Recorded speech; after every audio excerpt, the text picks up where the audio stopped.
Hello! New stuff for Steve's Factory Manager incoming, and by incoming I mean it's released now, so go and test it out as soon as you've seen the video, I guess, so you know what they do. So what we have here are the Redstone Emitters, which, well, this is the block that we're going to use. And we can place in the world, it looks like that. So pretty much like a inventory relay, apart from one side being brown here. We don't need that. One thing worth mentioning, which is the same as the inventory relay, is that it's not actually working as a cable. If we create an input now here, we won't be able to detect a chest, but if we do that, we can detect a chest.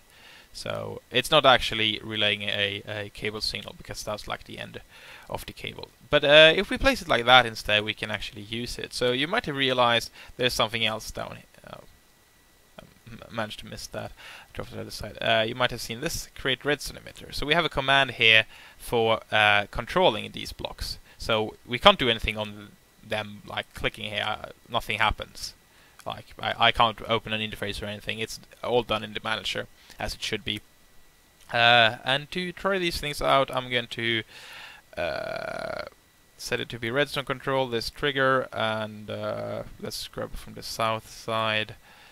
Like so, and yeah, so now I can control that trigger like so, and then I can go here. So you just select the emitters you want to use, so it's like when you use inventories. So now we have two there that we can select. Actually, let's keep that one for now. If I select both here, we can see that there are no special options, and that's because, well, we can't really do anything more advanced than just running the command once for each. So if we tell this one to emit redstone, that will also emit redstone. It's not like a combination, like they emit them together. So it will just individually run the command for each and every of these emitters. But I'm just going to use one for now, and here we go. That's the first menu, and then the second menu here is about the well, the sides we want to emit things from. So I'm going to start with just the east side, like so, which is this one, I do believe. So now if we can do it like that, and then I flip the lever, and that's going to trigger. That's the east side, and I need to connect them. Derp. There you go. So try again. There you go. So now we get the redstone signal here. We can see that that side actually turned red. If I flip this off, it's not going to do anything, because we just told it to actually be powered when we flipped it on. These sides obviously don't get anything because we didn't tell them to. If I go into the emitter and select the north side as well, which is that one over there, when I flip it now, this one is also turned on. So basically the way it works is that this block itself will be in a specific mode. It will have like what signal strength do I have on this side and so on and so forth, and then the managers can just control that. So this is not going to change just because I remove the signal here. It's these emitter commands that actually control them. So I have turned it on, but I haven't turned it off. If I want to do that automatically, what I could do is create another emitter here, select that one. I can do it to all sides actually, and now it brings us to the output here. What I can do is set it to 0. Oops. 0, like so. So I set it to, we have a lot of settings here. I will go over them eventually in this video, so hang tight. But I can set it to 0 there, and then I just hook it to on low pulse, like so. So, just making sure that I was set properly. So now when we turn it on, then we're going to send out the signal to, here we go, north and east, and then when we get a low pulse, we're going to, well, basically clear everything because we set it to 0. So here we go. Now those two are on, and now we pulse all off. Those two are on, and pulse those off. Of course, this is not changed or anything. Of course, I could do like that. So that's the west side, and then I could create another trigger.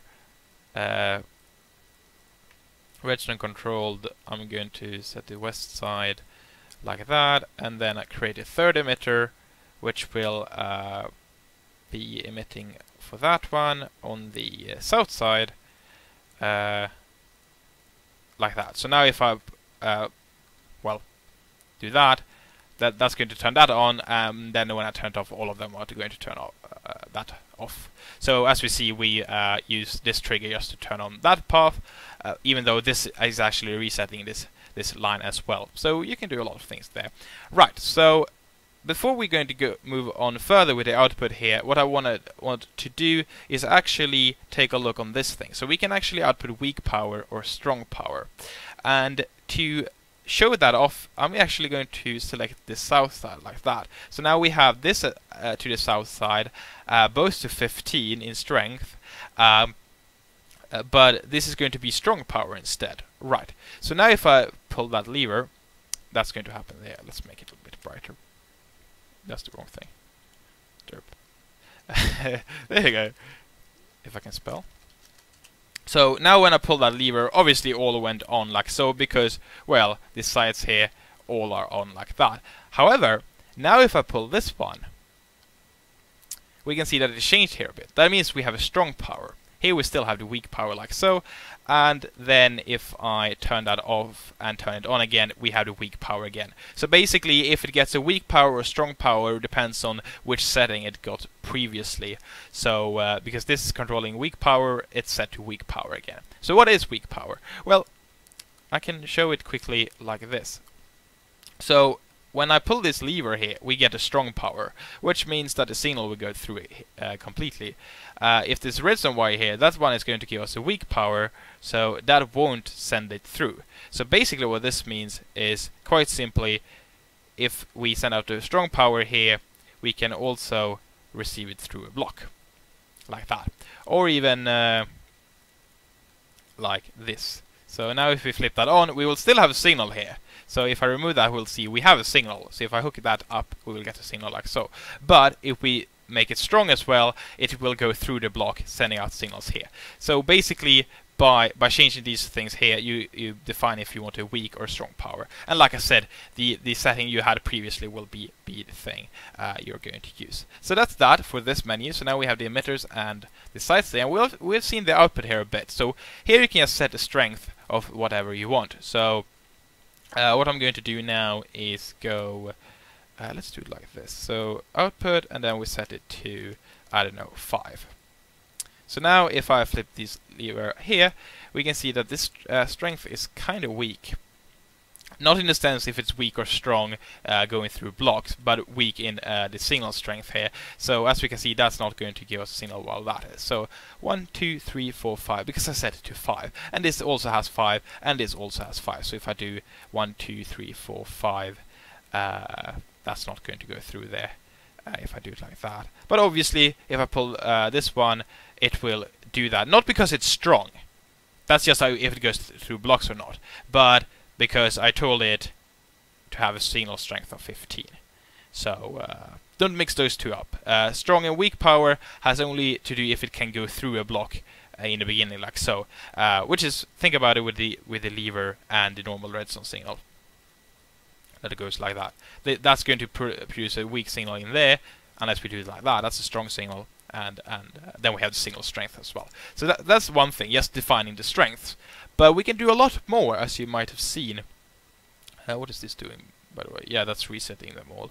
Let's remove... Actually, what I want to do is the following. There you go. So now we can use this as a reset. So now when I flip it, it's going to reset all sides. And then I can define things with the other one here. Right. So what I want to do now is actually go to toggle. So as you can see, now we lost the thing here. So it says digital signal toggle. So now we don't work with different strengths. What we have now is if it's on or off. So if we have a digital toggle, what's going to happen is if we have a signal already, then what's going to happen is it's going to go low. And if we have no signal, well, yeah, if you have no signal, then we're going to turn it on. Basically, so it basically flips. So even if you just have a signal of one single, well, in single strength, so it just reaches this point, not that, then it's still going to count as on, and therefore when we flip it, it's going to be turned off. So it doesn't matter if you use that one. The reason why I set up this thing here is so we can do another thing. Just as an example, redstone controlled, and this would be the north side. Yeah. Like that, and then when that triggers, what I want to do, create a redstone emitter, and like that. And what I want to do here is actually go to the south side and set that to 15. So this is just going to turn on one side. So we have this one resetting everything, this turns on the south side, and this just flips the south, north, and east sides. So now if I pull that, that's obviously going to be turned on.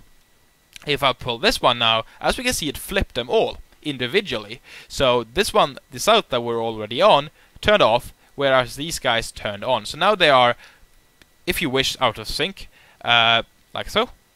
And it's just going to move like that. But of course, I can reset them all, and now they will flip together like that. So each side will work on their own according to its previous state and commands it gets.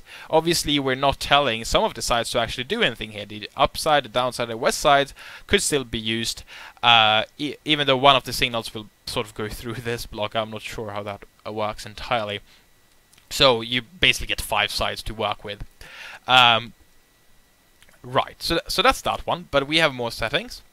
And actually, the toggle here is the only one that we can't set a strength for. So now we have redstone strength here with a max value. What that is going to do is give us the maximum value of the old one and 10. So I set it to 10, which means that, let's see, 1, 2, 3, 4, 5, 6, 7, 8, 9, 10. Like so. So now if I flip this, it's going to give it a signal strength of 10, and as you can see, it's not reaching this point here, but that point, like so. So a signal strength of 10. That's because, well, we did a max one, and what that's going to do is take the, like I said, the last signal strength, which was 0, and then check which one is the maximum one. So 0 or 10, which obviously is the 10 one. But if we do 1, 2, 3, 4, 5, 6, 7, 8, 9, 10 here as well, actually. Like that, so we can see it won't reach that. And then if I do that and pull this one, remember this is setting this signal here to default power to 15, so that one is reaching all right. Now if I flip this lever again, it's not going to override because 10 is lower than 15, so it's going to keep that signal. So it's going to take the minimum value there. However, if I do where's that? This one actually, the one that we have max for. If we use minimum instead, that's just going to be the opposite. So if I flip this one, now we will see this has a value of 10, because 10 is lower than 15, so it will get that value instead. But now if we're trying to reset, it's going to reset. But now if we flip this one, oops, it's not going to do anything at all. Why? Well, all of these they all have a value of 0, and we're trying to give it the minimum value of 10 and 0. So these are quite advanced things that you can do, and might get handy in quite advanced setups. But then we have, well, we have more things. We have increase. So I'm going to set this to 1 to show it in a good way. And to show it easier, what we can do is get these lamps going here. Like so. That will have to do it. Right, so if I flip this lever, it will increase the signal strength by 1. If I flip it again, so each time I flip it, it's going to increase the signal by 1. And of course, we have the opposite as well. As you might have seen, we have decrease. So that's going to decrease the signals, like so. Remember, these signals are completely individual, the sides. So if I flip that one, now we have 15 here, and here we have 2. So now we can actually, let's extend this like that, so it reaches all the way there. Like so. So now if I flip this, it will decrease all the sides. So now we will get a signal of 1 here, a signal of 1 there, and now we will have a signal of 14 here. So they won't affect each other. If I continue to flip this one, we're going to decrease that one. These have obviously already reached 0 and won't decrease anything. You might want to make it loop, so you go back to 15. Well, luckily enough, we can do that over here. So if I do forward, that's going to be exactly like increase, but if we take a look on that row of lamps, now when we reach the maximum, it's going to go back like so. And then we can just continue increasing like that. And then we have, of course, backwards as well. I'm always opening the wrong menu, like so. And that's going to do the same thing. So when it reaches the 0 there, alright, that's why I got confused, because this one is powering here as well. But as we can see, it's off now here, because there's, well, it's grey there, but here we have signals still. But now if I pull this one again, it will go all the way over there.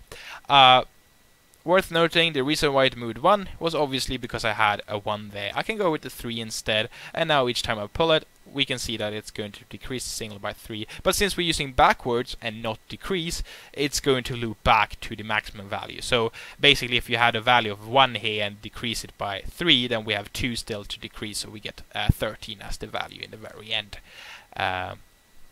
Like so. But that's pretty much it for the pulse one here, or not the pulse one, that's the next one, for the output one. So you can set the strength here, you can set it to a fixed value, maximum minimum values, increase or decrease, all the same versions that loops around, which is forward and backwards, and of course the toggle as well, when it's just going to go from on to off. So now if we flip this, we can see even though it doesn't have a strength of 15, it's still going to get turned off like so, and then next time I do it, it's going to get full strength. But right, so now it's time for the pulse one, and to show that, maybe I want to do, let's do it like this. There you go, to see a signal properly, and let's reset.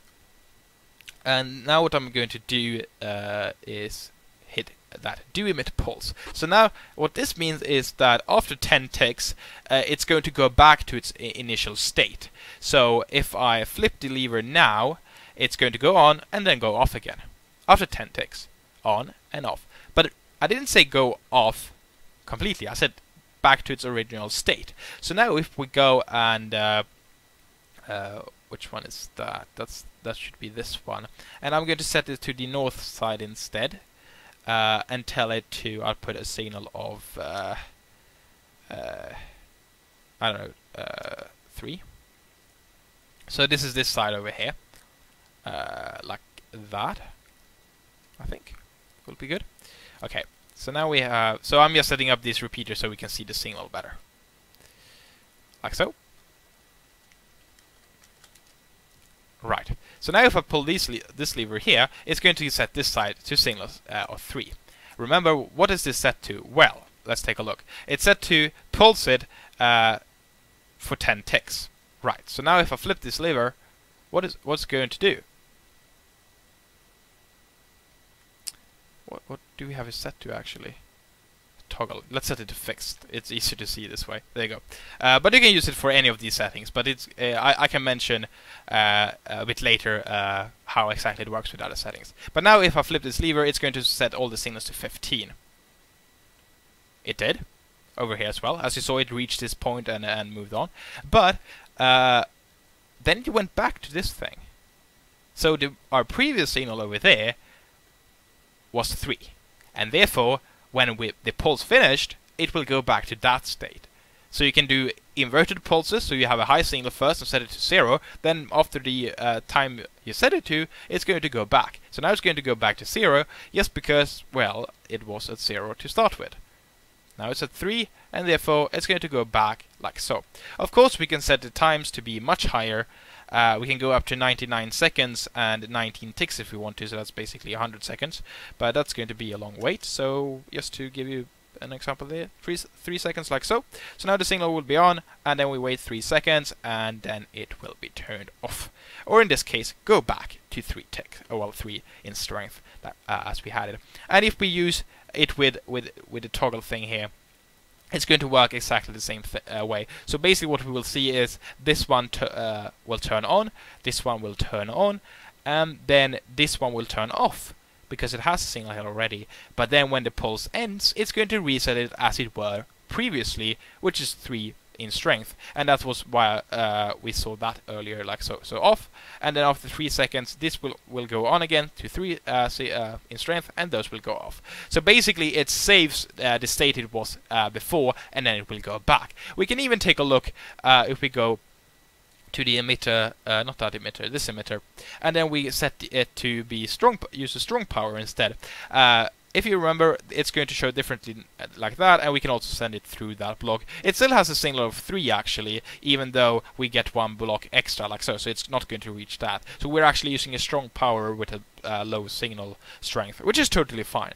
But what I want to show now is that we have that one there, so it's indicating that we get a strong power. And now if I flip this, it will toggle, which will turn it off, but when the pulse is over, it's also going to go back to the well, to the strong signal, like so.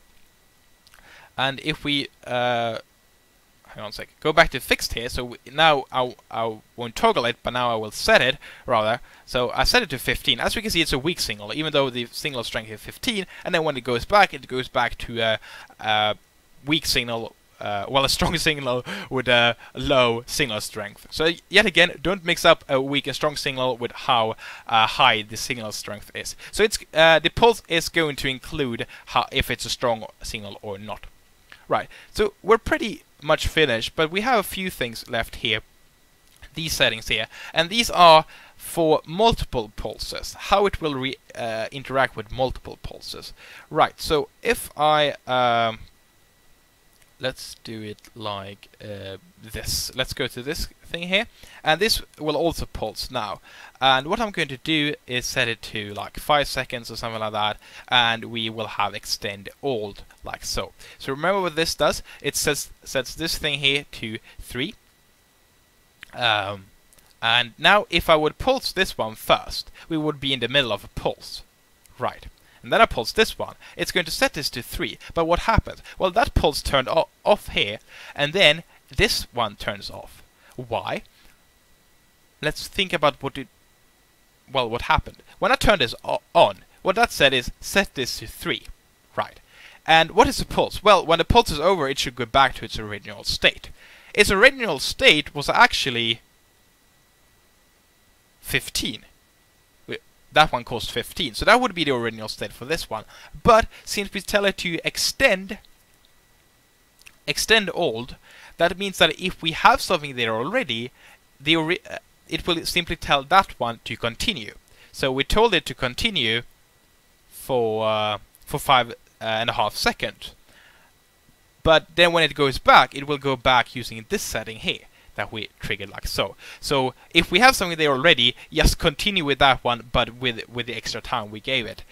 If, however, the extra time we gave it is shorter than the time it already had left, then it's still going to do the long way. So if we have a pulse here at like 20 seconds or something like that, and then this is just going in with a short pulse, then with extend all, this will continue just fine with those 20 seconds.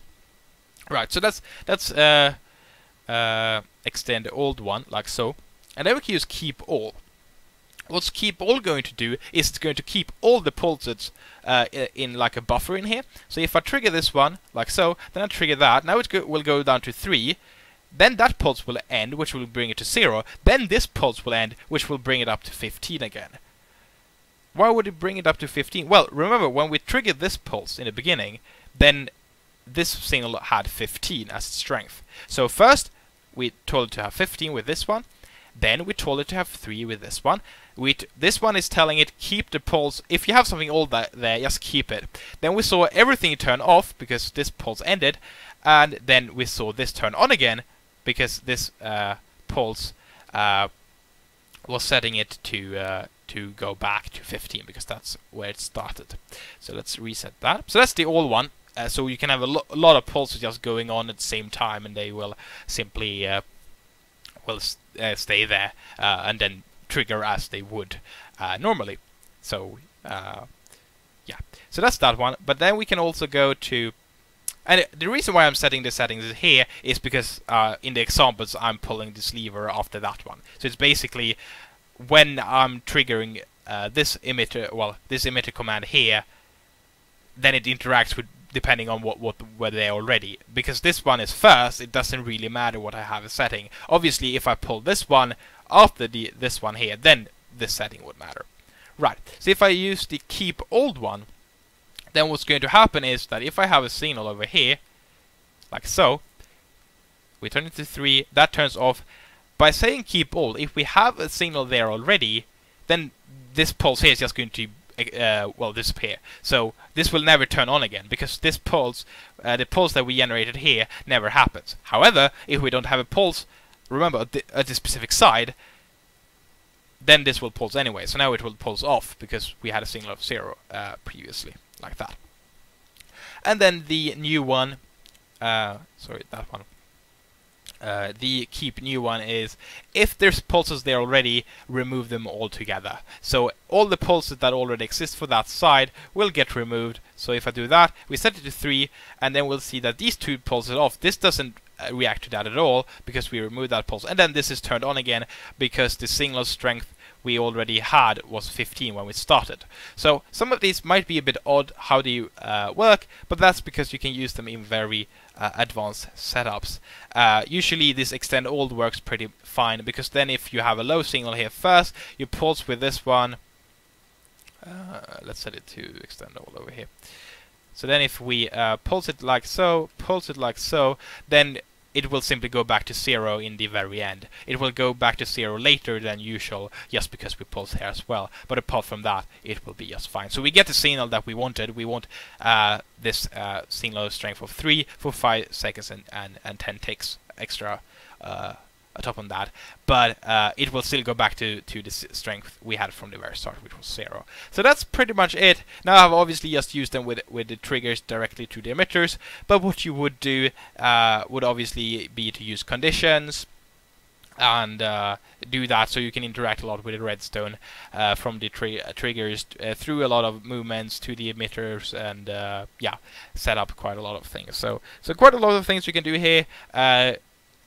Multiple emitters are obviously allowed, and then we can set the sides here which you work on with weak and strong power. Remember, the signal strength is not if it's strong power or weak power. If it's strong, it can go through blocks at the very beginning, otherwise it can't.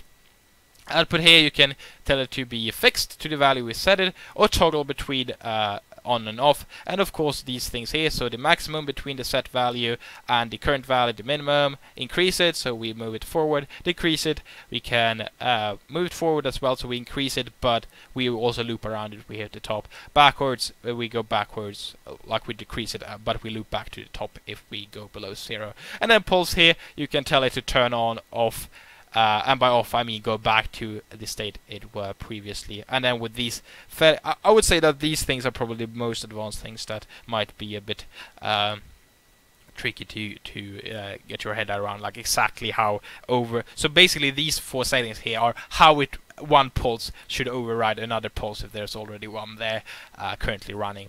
But apart from that, well, it should be fine. So just a pulse for a specific amount of time, and yeah. So you can combine these things in a lot of ways, but that's pretty much it for now. Thank you for watching, and good luck.